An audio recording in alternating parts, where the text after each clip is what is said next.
faut se purifier pour ba simba al-Qur'an al-Karim. Mais si vous en avez la pureté, vous simba al-Qur'an al-Karim. Ils ont interdit.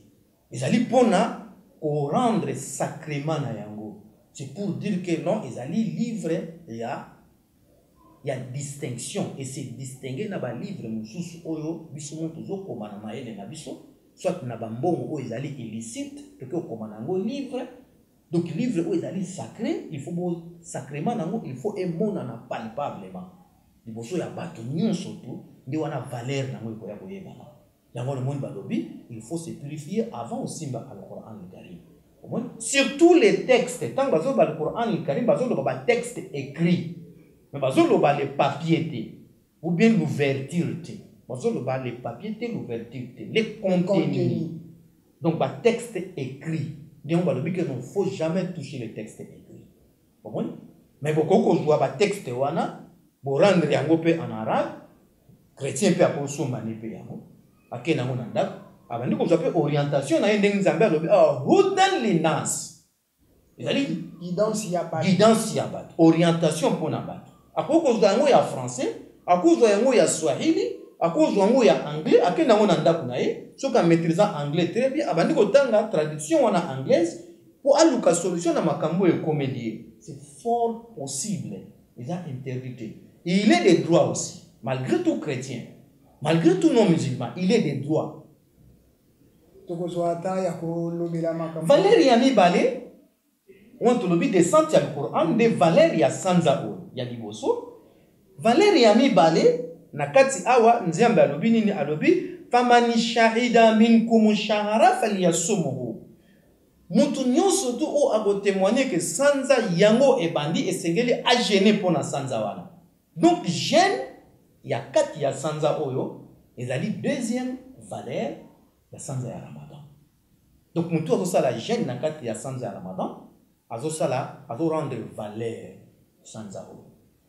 Nous tous Oyo azo ko sala ba cérémonie, enseignement, ba conférence, ba cérémonie d'adoration en se basant sur le Coran, azo rendre sacrément, topé valeur, il y a Sanza. Nandenge tout ça l'émission Oyo, surtout Ming Lokol dali basé sur le Coran, sur le Ramadan. Donc tous ali ko rendre sacrément il y a Sanza Oyo. Donc télémina valeur Oyo il y a Sanza Oyo. Donc peut c'est Sanza Oyo valeur. Des amis sala Oyo esengeli et les ka Sanza mobimba Oyo po batuba ko koye ba Sanza Oyo dali Sanza ya valeur. Donc ba valeur mi balé Oyo Sanza Oyo ya Ramadan izanamo ezali descente ya le Coran al-Karim na gêner 30 jours ou bien 29 jours. 4 la Sanza. Yama olana to tikali na ba question mi balé. Avant dernière question na biso bozala condition ni mutu akoki kokanga Sanza ya Ramadan to na condition ni batu bakoki kokota meto baka na kokila Sanza ya Ramadan. Kaka toujours dans les mêmes versets. Verset oyo est riche. Pour la Sanza O, ils sont très riches pour la Sanza O. Verset Montoponio. Quand on a 4 versets, Zambalobi, Waman kana maridwan au ala safari, fa indiyatun min ayamin akha. Soit à comment on a Zambalobi, Oyo parmi bino, bato bozo témoigner Sanza yango ekoki. Bato bozo na 4 ya Sanza ya Ramadan. Bato bolingo célébrer Coran, vous célébrer carême ya Sanzo ya Ramadan, parmi bino conditions ezali boye. Ba oyo bakozala na malade, to ba oyo bakozala na voyage, esengeli na bango te bazala na kati ya Sanza ya Ramadan. Donc bazala na carême ya Ramadan te. Awa exception. Baye bazali malade, na baye o bazali na voyage. Malade na bango, il faut bien déterminer. Et pas il y a un médecin. Les malades te oyo yomoko nde mutu oyebi ko identifier yango te. Ezali pe sangote. Donc sango maintenant le imam ou bien mualim ou bien cher te mutu ko identifier malade na wana te. Cher a ko confirmer identification ya malade wana selon ndenge munganga apesi yo ba fiche na yo Après avoir examiné yo, la personne est vraiment malade. À noter yango, ndenge pesa kabiso na fiche. Fiche wana nde yango yo kosenga oye nango epai ya chef religieux pour tout na autorisation soki condition ya Ramadan ya carême ekoki epa na yo to ekoki epa na yo te. Ye tanga kotala fiche wana selon ba écrit ya médecin ndi akoya koloba ke non na ba écrit ya médecin oko gêner te malade ozana ngo permettre o gêner te. Eko bebisa partie biologique na yo et puis okende na liwa. Nzambe alingi facilité ninga lobi na kati ya verset A. Alingi no difficulté te. Donc yo zali épargner pona mikolo oyo nyonso tu. Ti okende kobika. Wana mutu ya malade. Mutu ya voyage même chose. Mutu ya voyage ye il faut kende sikoyo epai ya chef religieux. Hakimi. Hakende pa ya hakimu shar'i epai ya imam na ye tope chef religieuse akende kuna soka kutenga enda ebiseka dalingi na sala voyage. Mais voyage nanga ekozala pona biti oyo pe pona distance boy. Nde ba ko identifier biti ya voyage pe ba identifier long durée ya nano distance ya voyage. Nde expert religieux wana awoya webisa yeke no ozana tina ya carême te. Ozali épargné na carême, condition ya carême pa na yo ekokite. Ezali facilité nzamba facilité yo na lingi difficulté pona yo te. Mais ozonge la soki osilisi voyage na yo na mikolo oyo yo okofanda na kati ya voyage. Soko si voyage mikolo wana ozangaki carême okoya kozongela ngo na mikolo misusu ekoya na sima ya sanza ya Ramadan. Alors donc ba o bazali épargné ezali batu ya malade et puis ezali batu ya voyage. Bango condition epa na bango ekokite obaka na carême ekokite. Mais mwana ya moke mwana ya moke na âge nini oyo mutu akoki kokanga carême. Mwana ya moke mwana oyo azali mwana ya moke carême pona ye esengeli te. Mais soki asi apusani akokoma na ba 8 ans ba 9 ans boko banda ko mesenisa ye ko adaptaka ye na carême akobana na tongo na midi opesi eloba kolia wana eza carême ezo compter eza obligatoire te. Donc pourquoi? Parce que ye azali libanda ya ba condition. Mwana muki nana komi na âge wana nana komi na âge te na ta ya essaye ata na essaye nana komi na âge te. Mais oyo nyonso tu asi akomi Rachid oyo nyonso tu asi akomi balir au balira oyo nyonso tu akomi na âge majeur azala mwana mwasi azala mwana mobali. Âge majeur na islam ezali âge majeur na islam tozali na ba identification mibale. Identification ya liboso balobi mwana ya mobali soki ati akomi na sperme amoni déjà mani sperme oyo ekoki kobotisa mwasi balobi wana déjà elembo wana naturel elexi epana ya akomi Rachid akomi balir majeur. Donc il faut pour bana côté na ba principe est obligatoirement déjà pour naï a combien de conditions déjà à côté na kata ba condition au moins azalana suki ya makasi na se ya libumu na ye soki bo moins déjà suki ya makasi esi bandi ko bima na se ya libumu na ye bisinyo so tuza ba kolo to yebi yango balobi wana ezali moko parmi ya bilembo oyo zo la déjà que no oyo asia komi bale asia komi okolo boko kotisa na ba principe wana omoni mwasi to mobali na mwana mwasi soki asi abandi komona ba période na ye ya règle balobi lero wana âge na ye esi ekoki. Mais soki tokei na âge ya sharia na kotanga sikoyo mikolo mutu azovanda na katikata mokili tokoya komona na ba zone mosusu ndenge sharia yebisi biso balobi mwana ya 9 ans kote ya bana basi akoki déjà kozala balira bokotisi déjà na ba principe ya waji na ba principe d'obligation akokota déjà lokola carême da obligation lokola ko yebisi déjà abanda obligation ya carême condition ekoki pona ye.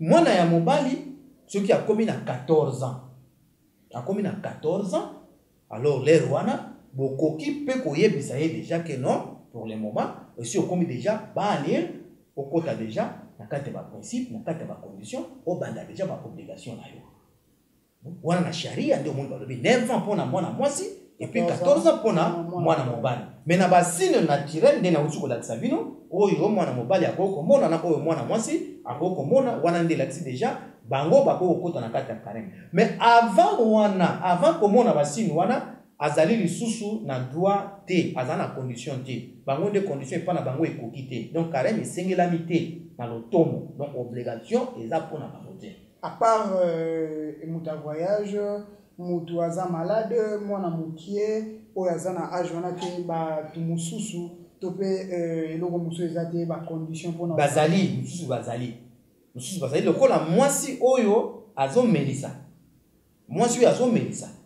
eke mai na ye ya mabele ezobima mingi te balobi wana mpe ezali moko par exemple bacondition balobi mwasi wana esengeli te azwa carême parce que soki asali carême ekodimine lisusu to okebi te mai wana mabele ekokima alors ekokoma danger mpona mwana nzambe alobi yuridu bikum yusra wala yuridu bikum usra nzambe nalingi carême ezala facile mpona bino ezala difficile te alors mwasi azomelisa bakoepargne condition mpona ye ekokoka te a condition ke mabele na ye eza na mai ebele soki eza na mai ebele te en tout cas balobi azali inclus te na kati ya principe ya carême esengeli na ye akota na kati ya condition na bato oyo bakoli mwasi ya zemi oyo esi epusani ke munganga atali alobi soki obani okanga carême okokoze problème mpona yo moko bie mpona mwana oyo aza na kati ya libumu wana mpe balobi bolongola ye condition mpona ye ekoki te ata libanda ya principe ata libanda ya condition mpaka mobange bato ya 3e âge mobange oyo akoka kovanda na carême te balobi mpona ye azali libanda ya kati ya condition ya kati ya sanza ya carême akokokanga sanza ya carême te bamibeko ezali ya maulana tozochite par rapport ya temps oyo ezalaki totourne ya suka ezali ntango tozolobela nayoki ozoenumere baprincipe yango mpe kozala question na biso ya suka baprincipe ya carême to ya sanza esantu ya ramadan ekoki kozala combien to ekoki kozala ndenge nini baprincipe oyo ezosala ke musulman to mpe moto azala na kati ya carême oyo ya sanza oyo tozali nango ya ramadan ezali zomi ezali 10 pas plus pas moins 10 nyonso tu wana il faut ekozanga te ya liboso ezali ala akli balobi baprincipe wana moto nyonso tu amitia mosika na baprincipe parce que carême elingi koloba al imsak carême elingi kolakisa al imsak imsak elingi loba nini omikanga omilengela okweya na principe zomi wana te yango nde carême mutu azali komikanga komilengela po akweya akosama na mibeko zomi oyo te to mpe na mitango zomi oyo totanga awa te yo nde mutu aza na carême mais oyo azali kokweya na moko mais atelemi na mosusu aza na carême te sikoyo mibeko yango nini oyo zomi mutu efomi telema katikati na yango etelemi na ngambu yo po telema na ngambu epusana yo zongi nsima soki yango ekei yo mpe okei mpe na nsima mais okangama na yango te mibeko yango eza nini ala aklo kolia esengeli na moto alia te wana ezosalama na moi banda kotana ya tongo ti butu kokota ya butu moto esengeli alia te kolia eloko te wana ya liboso ashurbu ya mibale omela eloko te kolia te komela te soki kolia yango wana kuna pesa yango mokongo soki komela yango wana kuna pesa yango mokongo wana nde mibale baprincipe mibale ya misato ejima osala rapport sexuel te jima awa tozoloba rapport sexuel na moi mais ezali permis na sharia mpona bayeba balani libala ya sharia libala ya yaka tovanda te libala ya sharia oyo bapesi moto droit na ye mpe andimi droit wana ba oyo ya ye batitele na ye ya famille baconfirme chef religieux mpe aconfirme topé autorité de l'État a confirmé ba wana nde ba permettre bango rapport sexuel na butu na katikati ba butu ya sanza oyo ba poko za rapport sexuel na bango problème d'alité mais na moite na moye ezo sangisa na ya oya bala na oya bala te ezo sangisa bango nyonso tu na moye rapport sexuel ezalaka te botala ngo na ngam soki opusani na yango oza na carême te ato tiki kolia ato zomela na yo te mais soki opusani na rapport sexuel na moye oza na carême okati carême soki pe yo obala te opusani na rapport sexuel na butu oza pe na carême te obuki mobeko mutu abala te apusani nango na butu na butu ezali droit kaka pona bayeba bala na butu wana pe komi sije mususu tokosola yango wana ya misato na ya mine balobi al istimina odala musika na istimina eza nini masturbation osala masturbation te ke mobali oke okota na kati ya chambre posa eleki yo okomosakana na sexe na yo tisima na osali nini oejakile obimisi mani superme balobi pratique wana ezali strictement interdit pendant que yo ozali na jeune pendant que ozolia te pendant que ozomete na katikati ya sanza oyo soki ezali strictement interdit na jeune donc na batambo mosusu eza nango te asala tan ezali interdit donc fondamentalement ezali interdit pratique wana masturbation eza interdit omoni à moins que eza na cas ya force majeure et puis ba recommander yo na yango pour la santé, pour nous protéger vie, là c'est autre chose. Et comme il y a force majeure. Mais d'une manière ordinaire, ils ont sanza Ramadan, ils ont libanda sanza Ramadan, ils ont strictement interdit. Et ils ont bébé sa carême ya mutu, ce qui mutu a sali yango pendant la journée, avant la carême été. Même si azo liate, même si azo melate, ça bébé c'est qu'ils sont comme beaucoup fanza la panda.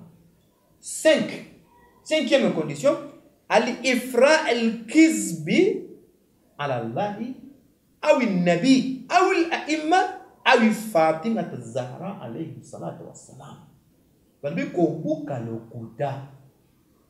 lokuta na kombo ya Nzambe na katikati ya sanza oyo esengeli otala ngo na musika. Maye nyonso te kokumba yo buka lokuta na Nzambe tala ngo musika kopusa na pembeni na ngote. Ya mwana ezali moko parmi ya oyo ezobebisa ezolongola na kati ya carême. Soki osala ngo longo na kati ya carême. Même si misusu salaki yango bien okimi mayo ba rapport sexuel osala biloko bien c'est ka bobuki lokuta na kombo ya Nzambe obuki lokuta na kombo ya prophète obuki lokuta na kombo ya ba imam ba successeur ya prophète to po buki lokuta na kombo ya la vénérée Fatima Zahra alayhi salam obimi libanda ya carême omitie musika na sanza oyo to pena carême ya sanza oyo oza libanda ya sanza oza libanda ya carême ya sanza oyo soki osali yango moni moi parenthèse mon peut ça bateau OK ba ko utiliser ba hadith verset ya Coran oyebi yango bien te ko kele ko telema na ngo to ba ko pesa na ngo ba argument pa ya bato keba oya ko lokuta pona Nzambe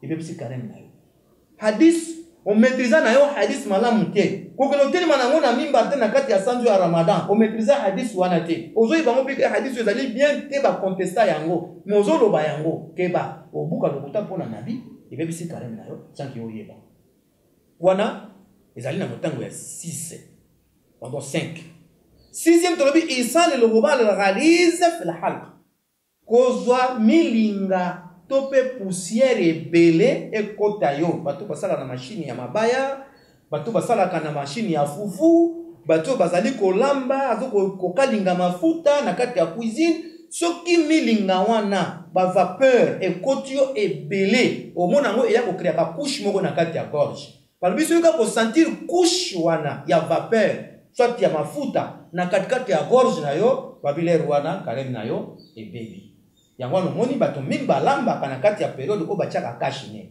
tango zo lamba pona futuru ya poko alifata na kashine ou bien kangelamba ou bien kangaliputa pour ne fiske ba vapeur wana ekota te mais une fois vapeur wana ekoti yo seko comme yeba déjà carême na yo et si siko tango soki ozo kombola ndeti ndako poussière na poussière wana poussière ya kokombola na poussière ya kokombola ndako balobi oyo nyonso ezali poussière à l'orobar ninga wa l'orobar na ra oyo nyonso ezali poussière ou bien vapeur ils ont dégagé ba élément ndambu ya mabele soit ya mai soit ya mafuta et que élément nyonso to ne ko kokota po ya ko réussir ko vanda na katikati ya gorge pe au sentir yango balobile rwana oza musika to pe so bimi libanda ya carême malgré tout nyonso mususu salaki o respectaki yango bien oza ka libanda ya kati ya carême likolo ya eloko wana yango to milenge na malamu alors tokeina 7e balobi ramsor tamam ras fil ma 7e ezali kozindisa mutu na yo nyonso tu na kati ya mai soit na piscine soit na bassin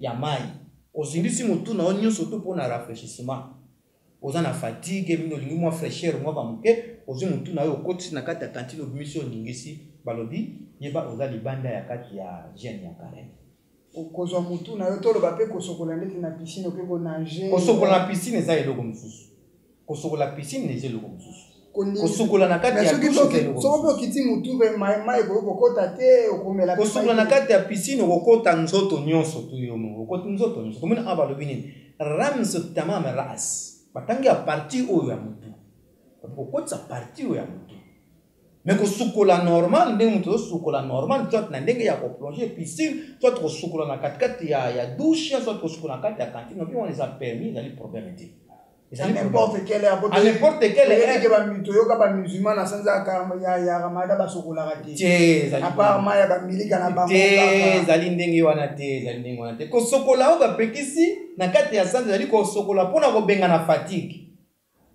au vent de l'obike na lembi nzalo na lembi atotika na zama mai po pesa nga mwa courage ndoto ma babike non pourquoi parce qu'on ça la on a intention contre carême intention ezali contre carême parce que carême c'est la fatigue. C'est la fatigue. Alors, balobi soko ça dans mon intention wana ndeko mabe. Mais ce qui ezali que non salité comme mingi na nzoto zo lumba solo na ina kena place moko bozali apprécier ba bengi ngai il faut nazala quand même bien présentable non il faut sokola okende.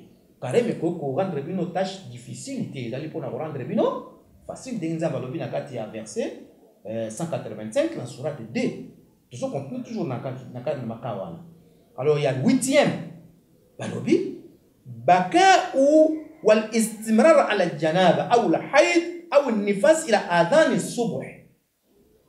Huitième balobi ko traîner kolongo la purification kolongo la impureté auto zwakatango na rapport sexuel ou bien outi ko éjaculer mutakoma kana état ya impureté soki outi ko sala règle mwana mwasi mutakoma kana état ya azaka na état ya impureté soki mwasi outi ko bota makila tango esila kokobima ye azaka déjà na état ya impurité alors balobi ba état nyoso lotangi wana ya impurité oyo tolobi awa ya kobima ya superme ezali état ya impurité et puis ya kosala ya komona règle mpona mwasi eza état ya impurité et puis makila ya kobota ezali impurité alors balobi soki okutani na baétat wana misato touti kotanga awa balobi kowumela na yango te na kati ya sanza oyo ya ramadan.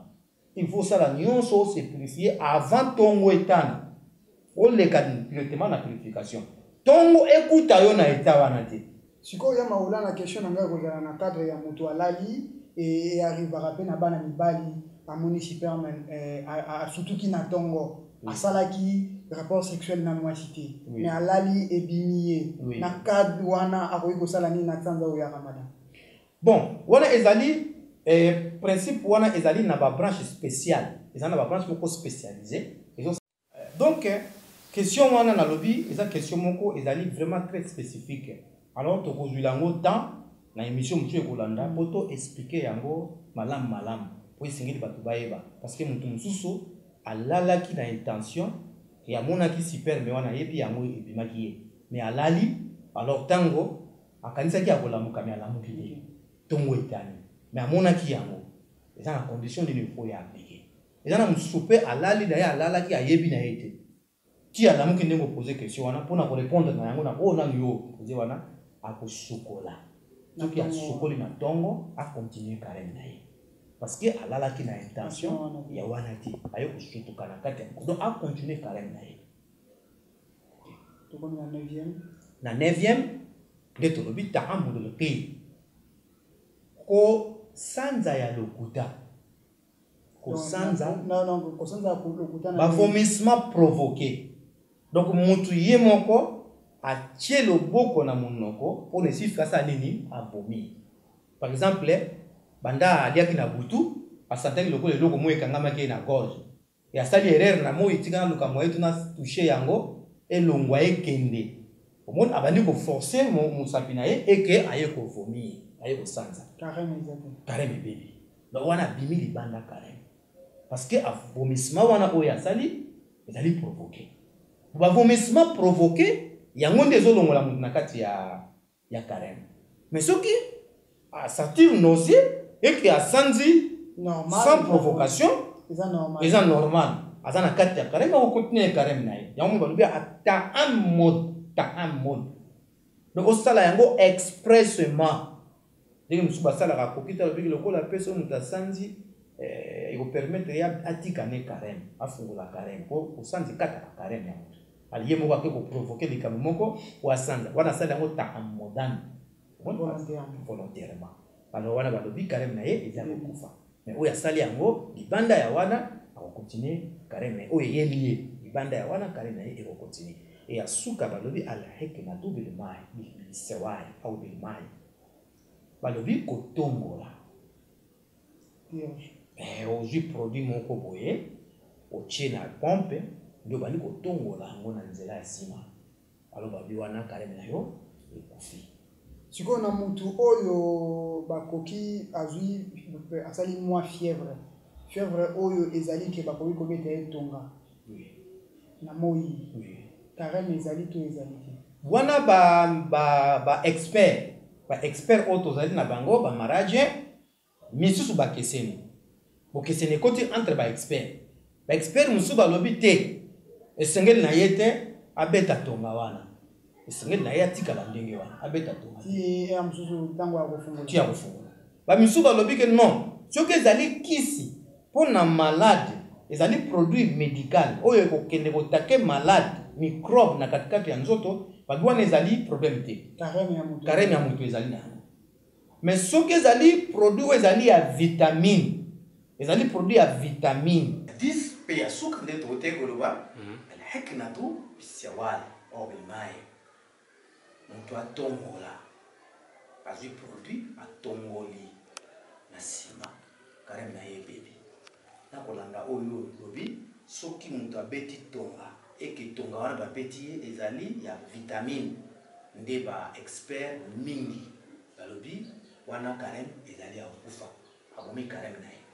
Mais soki ezali ya vitamine te mais ezali pona kokende kotake ba microbe o ezali na katikati ya nzoto pona koboma yango ba savant mingi ba expert mingi balobi wana ezali na problème te a continuer carême na ye abebisi le remonter na kanisi wana nde 10 oyo ezo sala ke di principe d'abord que ça carême oyo soki mutu atelemi yango telemi na ngambu ye pa mi bateli contre yango nde wana zo sala carême nde wana azo sala carême ya maulana to cité déjà na émission na biso ba inyoso ba kolanda yo okoyisa bango nini ba émission oyo ndenge to bandi boye to zo sala effort que chaque semaine bandeko bazwango 2 ou 3 fois ti sanza ya carême ko ya ramadan aussi là ko bisa bandeko nyoso bakolanda yo lelo nini bandeko nyonso bakolanda ngai na ngonga oyo na ko yebisa bango eloko moko bosala makambo ndenge principe eza kotinda biso to salango kosala makambo te ndenge makanisi eza kotinda yo kotatone te pona mai oyo ya kotatone bakosambisa yo na ngoni sika moko te. Dieu a été précis na kati ya ba note na ye na kati ya révélation na ye. Nous devons aussi travailler en fonction ya ba principe wana oyo ezali précis biyoka yoka te landa mateya na bai oyo bayebi mateya ndenge bazali kopesa yango pe salela ndenge bango basengi me kosala na ndenge yo za kokanisa te wana nde oyo ngai na kwa koyebisa na bandeko o baza kolanda biso pour le moment na bandeko mosusu batikali ba chrétien nzambe alobi awa ke Coran ezali orientation pour na bato nyonso tu bima na ba divergence inutile na ba contradiction inutile zala scientifique moto alingi science moto alingi koyekola tala malamu ba principe to uti kotanga awa komona ngo yo pe oza concerné même oza chrétien surtout pour na ba makambo tozokoleka lelo ya covid-19 soki ovandi na kati ya principe oyo yo na covid-19 bozala sika moko te yango na ngambu yo na ngambu po prophète na biso alobi sumu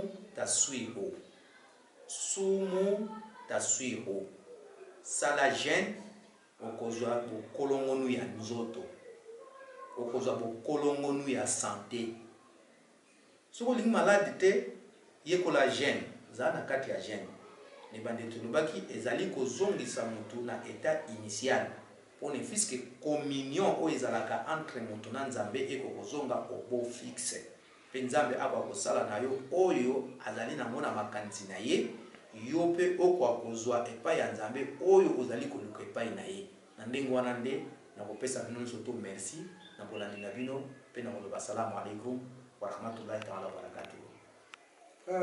Ngape na kosilisa te na remercier ya liboso na ko remercier ya maolana na ndenge ondimaki invitation na biso omeka ko partager na bandeko nyonso bakolanda biso pourquoi sanza ya Ramadan, l'importance ya sanza ya Ramadan. Vraiment beau s'abonner massivement à Info Plus ne tolobika katozo tokosala ba effort ya kopesa bandeko o nyonso baza ba musulman o balingaka koyeba matali islam ba information pendant ya mois au ya Ramadan tie que na kosila vraiment beau s'abonner massivement. Merci na ndeko Elisan pour na sima caméra na pesi ya Mustafa Kobange na États-Unis. Assalamu alaikum. Et puis ba musulman nyonso na pesi bino ba assalamu alaikum ba ndeko nanga ba chrétien shalom na bino ba oyo pe ba balingaka bonjour bonsoir ba mbote na bino to kutana na émission mususu bye.